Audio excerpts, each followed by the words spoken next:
మొత్తం మీద ఇక మంత్రివర్గ విస్తరణ పైన అటు ఇక్కడ కాంగ్రెస్ పార్టీకి సంబంధించి రాష్ట్ర కార్యవర్గం పైన దృష్టి సారించింది ఇటు కాంగ్రెస్ పార్టీ అటు తెలంగాణ ప్రభుత్వం. ఇందులో భాగంగానే అక్కడికి అంటే ఢిల్లీకి నీతి ఆయోగ్ మీటింగ్కి వెళ్ళినటువంటి ముఖ్యమంత్రి రేవంత్ రెడ్డి ఇక్కడ వచ్చేది అంటే తెలంగాణకు మళ్ళీ వచ్చేది ఉండే. కాకపోతే ఏంటంటే ఏఐసిసి మీటింగ్లో అంటే తర్వాత ఏఐసిసి పెద్దలతో కలిసి మాట్లాడి ఇక్కడ ఉన్నటువంటి ఇప్పుడు మంత్రివర్గ విస్తరణ చేయాలి, 6 మంత్రి పదవులు ఖాళీగా ఉన్నాయి, 6 మంత్రి పదవుల్లో 5 మంత్రి పదవులు నింపాలనుకుంటున్నారంట. దానికి సంబంధించి కసరత్తు చేస్తూ ఉన్నారు, అక్కడ జరుగుతూ ఉంది. అయితే ఇందులో భాగంగా 5 మరి నింపితే ఏ సామాజిక వర్గాల నుంచి ఎవరిని నింపాలి ఏం కథ అనే దానిపైన కూడా ఒక చర్చ జరుగుతూ ఉంది. మరోవైపు ఏ జిల్లాలకైతే ప్రాతినిధ్యం లేదో ఆ జిల్లాలకి ఏమైనా కేటాయిస్తారా అనే దానిపైన కూడా ఒక రకంగా చర్చ జరుగుతూ ఉంది. ఏది ఏమైనప్పటికీ తర్వాత ఒకరిద్దరి మంత్రులకు సంబంధించినటువంటి పదవులు కూడా మారేటువంటి అంటే కొంతవరకు మంత్రి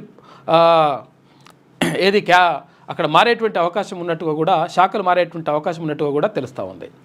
ఏది ఏమైనప్పటికీ మొత్తం మీద ఈ 6 మంత్రి పదవుల్లో 5 మంత్రి పదవులని ఫిల్ చేయాలని చెప్పేసి రాష్ట్ర ప్రభుత్వం నిర్ణయించినట్టుగా తెలుస్తూ ఉంది. ఈ నేపథ్యంలోనే ముఖ్యమంత్రి రేవంత్ రెడ్డి తర్వాత కొంతమంది అంటే ఇక్కడ కాంగ్రెస్ పార్టీ రాష్ట్ర అధ్యక్షులు మహేష్ కుమార్ గౌడ్ వీళ్ళందరూ కూడా ఢిల్లీలోనే మకాం వేసి అక్కడ ఏఐసిసి పెద్దలతో చర్చలు జరుపుతున్నట్టుగా తెలుస్తూ ఉంది.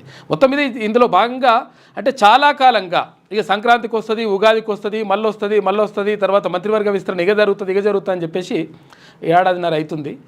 ఈ నేపథ్యంలో మొత్తం మీద మంత్రివర్గ విస్తరణ జరగనున్నట్టుగా తెలుస్తూ ఉంది.